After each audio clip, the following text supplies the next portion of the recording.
של תפיסת עולם. בגלל זה... הציונות הדתית היא כל כך אפקטיבית. הם השתלטו על כל המגזר הציבורי. הם הפקידות הכי חזקה. כסף, כן, יש להם כסף. נתנו להם הרבה כסף. אבל הבעיה זה התפיסה הקיצונית שלהם, שזה עניין של חינוך. הרעל הזה, דרך אגב, זה בשנים האחרונות כל הרעל הזה שהם מכניסים. אני בתור ילדה זוכרת תמיד שניסו להחזיר את הגדול והילדים של הבן. זה רעל, גדלתי על הרעל. את מצהירה על כסף. אז זה הכל חינוך. אז מה? אז מה אנחנו יכולים לעשות את זה? הם זלזלים בנו ובאורחים שלנו. חבר'ה, המספרים הדמוגרפיים הם יוצרים לנו בעיה. הם מדברים שמרנית וכל זה בתל אביב. לא יכולים לבוא ולהגיד שאף אחד לא יסלק אותי. לא לסלק, ישנה את דעתי, בנוגע לאורחים שלי. יפילו עלייך הגבלות. יפילו עלייך הגבלות. וצריך להעיר את הדובים, וצריך להעיר את הצעירים. לבוא שידעו לקראת מה הם הולכים, הילדים שלהם. אלה מה שלדבר מה יהיה עוד 10 שנים, 12 שנה, איפה הם יהיו. צריך לעשות איזושהי מערכת של הסבר. ודבר אחד, והדבר השני רציתי מה שאת אמרת לגבי איחוד. אצלנו אתם רואים יש המון קבוצות, המון זה. שם קוראים לדגל, כולם באים, לא חשוב מי ומה, הם בצ'יק שם מביאים לכם כאן 10,000 איש. לא, ממש לא, הם לא מביאים. אנחנו לא מצליחים להביא 50 איש לפיקניק. ודרך אגב, אפרופו מה שצריך לעשות, עופר, אז אני מבקש, יש תקציב לוועד פרגולה. דברים אלמנטריים, שיהיה לנו נוח פה. מאיה, בהמשך של מה שאמר, אני חייבת יש את העניין עם הצבא. הצבא, יש כתבה מאוד מעניינת בארץ. כן, נכון. אני מכיר את זה מדרוקמן. וואי, זה מרתק. אני התגייסתי ב-94, והיו איתי הסדרניקים, ישיבות הסדר, ודרוקמן אמר להם, אנחנו נשנה את הצבא מבפנים לאט לאט. היום שכבת המח"טים, פעם שכבת המח"טים הייתה קיבוצניקים, היום רובה המוחלט, לא הרוב המוחלט. הם חובשי כיפה. כן, אבל זה מה קורה להם. היום האוגדונרים אפילו. אבל הבעיה היא זה לא שהם חובשי כיפה, הבעיה זה החינוך שלהם. בוודאי שזה הבעיה שהם חובשי כיפה. משה, אני חשבתי שאתה מדבר על כתבה אחרת שהיא עוד יותר מזעזעת ועוד יותר מרתקת. יש שם כתבה שאני לא זוכר מי כתב אותה, לדעתי איזה אקדמאי, שאומר שאנחנו התרגלנו לחשוב, כן, שהמלחמה והניצחון הם הדרך לתחילתא דגאולתא, כן, אבל מה שהוא אומר, שיש היום מגזר שלם, המלחמה היא דרך חיים בשבילו, בדיוק, וזה מתחבר לגמרי למה שאתה מדבר עליו. כי הטיפוסים האלה, וברק חירם דרך אגב זה הדוגמה האולטימטיבית לזה. בואו נלחם, יהיה מגניב. בואו נלחם, כן. אני שוב חייבת לציין את זה. אתם דיברתם קודם על הכותל. זו טעות שאני שומעת אותה כל הזמן חוזרת. הכותל הזה זה קיר, זה כמו כשאני הולכת לראות משהו בהיסטוריה. זה עניין של נרטיב. זה סימן. אבל החומה של ירושלים, זה לא יהודים בנו. ברור. סליחה. ברור. זה סולטן סולימאן המפואר. נכון. אבל זה לא משנה את התפיסה שמייחסים לאותו. אבל גם פה יש משהו קדוש. אני מכירה פה מישהו שנפל במלחמת יום הכיפורים. הכל את צודקת, זה אמונה, ועם אמונה אי אפשר שיתחנכו דורות. אין לי בעיה עם זה, זה בסדר, אבל כשהם עושים מזה הרבה יותר מהכותל, אבל אנחנו עשינו, זה לא... אחרי 67, אחרי שכבשנו את הכותל, אנחנו שולחים חיילים להישבע בכותל, מה אנחנו נותנים להם? נשק מתנה. זהו. מאיה, באמת, הוא שאל מקודם שאלה... מכירים את הטקסט של ישעיהו ליבוביץ' שהוא קרא לזה דיסקו כותל? איזה איש. איזה מבריק, כאילו. איזה איש. אני אשלח לכם אותו טקסט. כן, אבל הוא בעצמו היה חובש כיפה, שומר מצוות. נכון, זה דווקא מראה לה. אף על פי כן. זה בסדר. הוא דרך אגב הצליח לייצר את הפרדת הדת מהמדינה באופן מושלם.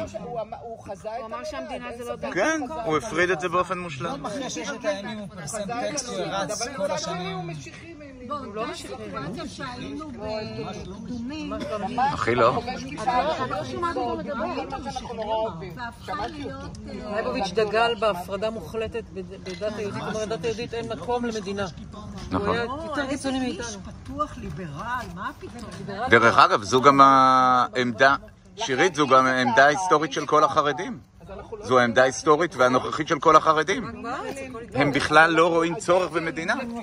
שהם האוגדונרים והמח"טים וכל אלה, שהם ליברלים. רבים מהם ליברלים. רובם המוחלט לא. אנחנו יודעים, לצערי אנחנו יודעים. שהמפקד אומר להם בשם השם נעשה ונצליח. אני מקבלת עדכונים מאותה בחורה, אני לא מקבלת, אני נכנסת לעדכונים שלה. אין יום, אין לכם את התקשורת, שאין סמינר לכותל, לפרה האדומה, הם עובדים על זה. ואיך הם עובדים על זה? איך הם עובדים על זה? הם עובדים על זה בזכות התקציבי ענק שיש להם מאז שנתניהו בשלטון. זה לא הם. אבל אי אפשר, את לא יכולה להבדיל הכיפה שלו אם הוא משיחי או לא. נכון. אנחנו מדברים על היהדות המשיחית. גם אני שומרת את הדת. לא, אני רציתי לדייק את הדבר הזה, שיש הרבה... יוחנן פורט עם הסנדלים התנ"כיות והחולצה המשובצת. זה הפך לאיום, אני קוראת את העדכונים, וזה מחריב. אנחנו באותו אני רק אומרת... הם פשוט הסיקריקים החדשים, זה הכל.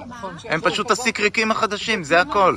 דרך אגב, הם אפילו שמרו על אותה פיסת טרשים חביבה. שם הם ימותו, שם ילחמו ושם יגררו אותנו. את הסמים בנינו בתל אביב, אבל שורפים אותם שם, התרגלו. ומי שקרא את חמורה של משיח, רואה שזה לא עכשיו, זה תוכנית בנויה. את החדש לא קראתי כי אני אגיד לך את האמת. הוא אמר ליבוביץ' בשנת 68, מדינה שולטת על אוכלוסייה עוינת של מיליון זרים, תהיה בהכרח מדינת ש"ב, עם כל מה שמתחייב מזה, כהשלכות על רוח החינוך, על חופש הדיבור והמחשבה ועל המשטר הדמוקרטי. ב-68 אומר את זה. השחיתות האופיינית לכל משטר קולוניאלי תדבק גם במדינת ישראל. המנהל יצטרך לעסוק בדיכוי תנועת המרי הערבית מזה וברכישת קוויזלינגים בוגדים ערבים מזה. ועל זה אמר דיסקין, שהיה ראש שב"כ, אמר, אני מסכים עם כל מילה שהוא אמר, זאת המציאות שהתפתחה כאן משנת 68. וזה מה שאומר ראש שב"כ עכשיו. נכון, נכון. אבל ככל שאתם חביבים עליי בישיבה הזאת, בואו רגע נהיה אמיתיים. שאלתי קודם את תמי, אם כשכנה היא מבינה אם זה מזיז, ממש ממש לא, כשאנחנו יושבים פה. אנחנו עושים דברים נורא יפים, נורא ליברליים. והצעתך היא? אני לא רוצה, כבר הייתה אצלי משטרה, אני לא רוצה... לא, מה להגיד לא, בסדר. אני יכולה להגיד לך שמה שראיתי בבני ברק, אנחנו... לא רק שיש להם יותר כספים שלנו, יש להם יותר תעוזה. ולכן הצעתך היא? להקצין את לי יש הצעה, אורן, לי יש הצעה ויש לי גם משהו קצת להרגיע את הפאניקה, אוקיי? ההצעה היא נורא פשוטה, צריך ללכת לקדומים, להעביר את המשחק לחצי שלהם של המגרש, צריך להתנחל לסמוטריץ' מול הבית, אוקיי? כי הוא המופרע הראשי בחגיגה הזאת, ולהבדיל מבן גביר, שהוא מנהיג הספסוף, ויש הספסוף בכל... לא, זה לא ישכנע אותו, אבל קודם כל זה יראה להם שהפסקנו לשתוק והפסקנו לפחד, וגם אין ממה לפחד. אני לא חושב כמו משה שפוצצו אותנו מכות, חושב שיהיה בסדר. דבר שני, כן, בשביל שקצת נירגע כולנו עם כל התבהלות האלה, אוקיי?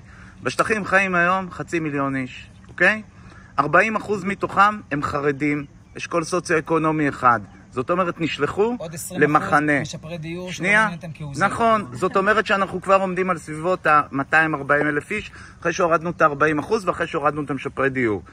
30% מהאנשים במדינת... מה? זה קפלן ביום רע, כן? לא. תשמעי? כן, לגמרי. עכשיו בואו נוסיף, שנייה אורן, בואו נוסיף עוד 30% במדינת ישראל מתחת לגיל 14. הגענו ל-170,000 איש של פנאטים בפוטנציה.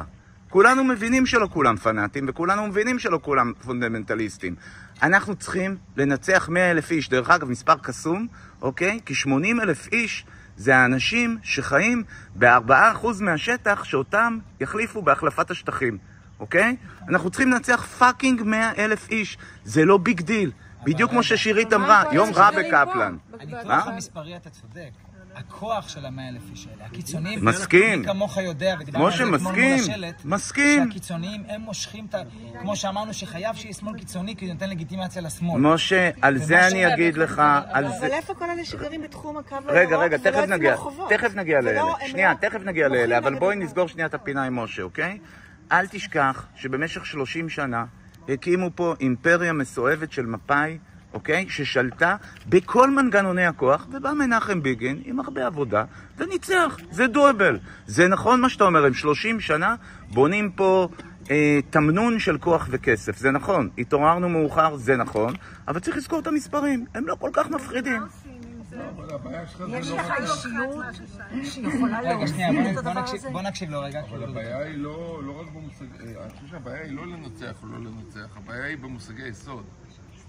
הבעיה שלנו זה האלקטורט. זאת אומרת, גם הציונים האלה, עם הכיפות המתונים, הכיפות הסרוגות, לכאורה שאין להם אל מי להצביע. בוא, תעבור לשם. בסדר, נו. לכאורה אין להם אל מי להצביע, והם מתנצלים נורא, ולא נעים להם איך מתנהג סמוטריץ' או בן גביר, והם לא איתם. בפועל, הם האלקטורט שמעלה אותם. זאת אומרת, זה לא ראש בראש מול הקיצוניים של השטחים. הבעיה זה שינוי של שיח ודיאלוג, לא רק בשטחים, בעיקר לא בשטחים, אלא בתוך החברה הישראלית שלכאורה נורמליים, כן? כולל הליכודניקים, שלא נשתמש במילים גסות מהם, אלא שינוי הדיאלוג והגדרה של המטרות מחדש בתוך החברה הישראלית. זה לא ניצחון מול ה-80,000 האלה שאמורים להיות פונות בחילופי שטחים. אנחנו לא נגיע לדיאלוג על חילופי שטחים, כי זה בכלל לא בקונצנזוס די היום. ולכן, מה? השאלה שלי זה איך אחרי 7 באוקטובר זה לא בקונצנזוס. זו השאלה, יש כאלה זו השאלה בדיוק. ההקצנה היא הפוכה דרך אגב. עובדתית, כולל בני גנץ, ישבו שם והוציאו את זה מהקונצנזוס, הם ישבו שם ללפות את המלחמה. זאת אומרת, בל נשלה את עצמנו, שאם כולנו מאוד חביבים על עצמנו, ואנחנו בקונצנזוס בחברה הזו, אנחנו מיעוט שבמיעוט, מפני שעובדתית 106 חברי כנסת... אני לא מסכים לזה שאנחנו מיעוט. אני רוצה רגע להגיד לכם משהו, והלוואי וזה באמת, הלוואי וזה ייכנס לתודעה בצורה עמוקה. אנחנו לא מיעוט, אנחנו רוב. בהקשר הזה, אחרי 7 באוקטובר, באופן עקבי, כל אחת לשבועיים, אנחנו עושים מחקרים, ואנחנו בודקים איפה את דת הציבור ביחס לסיפור הזה של הפרדת דת מדינה, הקמת מדינה פלסטינית, הסדרים בינלאומיים, הקמת מדינה פלסטינית פלוס ערבויות ביטחוניות פלוס הסדר אזורי, אוקיי? אני אדבר איתכם על 85%, זה כבר הגיע ל-85% שאומרים שזה מה שצריך לעשות אחרי 7 באוקטובר. מה זה הזה? לעשות הסדר אזורי גדול, רחב, זה בא לידי ביטוי באלקטורט. גם אוקיי, גם במחיר... לא, הבעיה היא... לא, שניכם צודקים. לא, הבעיה היא... רגע, אני רק זה במונח מי זה אנחנו. לסיים משהו, כי זה נורא חשוב. את המחקרים אנחנו לא עושים סתם. אנחנו עושים אותם כדי להביא אותם לאותם מקבלי החלטות, לפוליטיקאים שלנו, ולהגיד להם, הנה מה שצריך לעשות. הציבור איתכם, רק קחו את זה ותראו את זה. אנחנו בבעיה בפוליטיקה, זאת אומרת, קורה איזה דיסוננס, שהוא דיסוננס קריטי, הוא טרגי, שהציבור מבין משהו, רוב הציבור מבין משהו, במיוחד אחרי 7 באוקטובר, אבל כל עוד זה לא מדובר בפוליטיקה, כל עוד לא מדברים על זה בפוליטיקה, זה לא הופך להיות מעשי. כי הציבור, ברגע שפוליטיקאי יחזיק את זה, פוליטיקאי שיש לו גרביקה, אז הציבור יגיד, אוקיי, כאילו זה, אני צודק, יש משהו במה שאני אומר, ואז זה מתחיל להפוך לעמדה שהיא יותר... העברתם את הנתונים האלה לאנשי שמאל לצורך העניין? לא רק לאנשי שמאל, תאמין לי, הבעיה שלנו... איך אף אחד מהם לא מאמץ? אמרת משהו, אם הם יאמצו את זה, וזה תהיה האג'נדה שלהם, אז גם תהיה יתקבץ קהל גדולה. יש לנו בעיה בהנהגה, אני אגיד את זה בצורה אחרת. יש לנו, יש בן אדם אחד על המגרש פה נתניהו, ויש לו שחקנים והם שחקנים שלו. אנחנו לא על המגרש. אחרי 7 באוקטובר אנחנו לא על המגרש. איך אני אסביר את זה הכי טוב? אין אף אחד שאומר את מה שמתבקש אחרי 7 באוקטובר. אחד. הם אומרים את זה בכל מיני צורות, אבל זה רופס, זה לא מספיק חזק. מה זה הדבר הזה? שזה שהמסקנה, הנרטיב של אחרי 7 באוקטובר, זה הנרטיב האנטי-ימני שיכול להיות. זה נרטיב של הסדר מדיני, אזורי, ביטחוני, סיום הסכסוך, הפרדת דת מדינה, זה הנרטיב, לא יכול להיות נרטיב אחר. יש מישהו שאומר את זה, כל העולם. כל העולם, חוץ מאיתנו. נכון. לנו אין מנהיגות שאומרת את זה. כשאין לנו מנהיגות שאומרת את זה, אז אנחנו יתומים. ונתניהו ממשיך לעשות מה שהוא עושה. אם יאיר לפיד הולך ונואם בקפלן, אבל לא קורא, ונאום מעולה, אבל לא קורא במציאות שום דבר, זה אומר אין פה אישיות. אתמול אמרתי את זה ליואב, יש במרוול, סליחה על הדימויים, אני רואה את זה גם הילדים שלי אוהבים, יש במרוול ומי שאוהב, יש כאילו רגע של דוקטור סטרנג' אומר, יש רק אפשרות אחת, אוקיי? והאפשרות הזאת, בעיניי, זה גדי אייזנברג. זאת אומרת, צריך שגדי אייזנברג אז אני לא ראיתי בו, כיוונתי לגנץ. הוא צריך לצאת מגנץ, להיפרע מגנץ, כי גנץ הוא לא הבן אדם שקיווינו שהוא... אבל יש פה סתירה, לא יודע מה שמך. הם לא יעשו את זה. מה היה? מה היה? גנץ אמר שאם...